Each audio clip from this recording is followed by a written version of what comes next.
My name is Randall Arney, and I'm the artistic director at the Geffen Playhouse. Our writer, John Pielmeier, and our director, John Doyle, had a rare opportunity to gather in London. One of the reasons I went to London myself is this is where the world premiere of that play is going to be done. I was involved in hiring the director, John Doyle, and the writer, John Pielmeier, and knew that this was going to be the last opportunity for those two to work on the script, to refine the script. I wanted to be there to be able to weigh in with them on the work that they were doing on the script.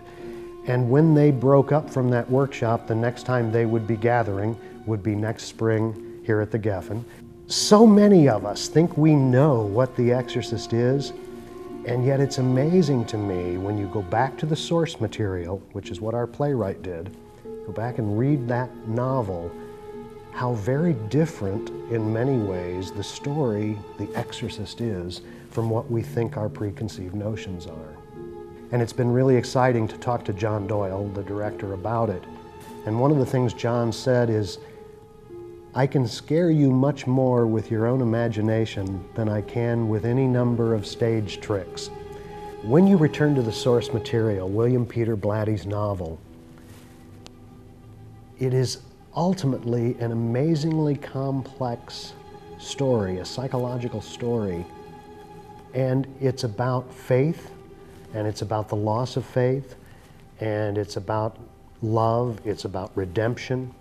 One of the fascinating things about taking a property that is such a well-known film, or people think is a well-known film, and putting it on the stage is finding a director like John who understands there are some things that can be done on film that we can't do on stage. So what we in the theater need to embrace are all of those things that we can do in theater with a live audience with us that aren't available to the filmmakers. And things like smells and sounds and a focus on the spoken word. The telling of the play reminds me very much of ghost stories around the campfire.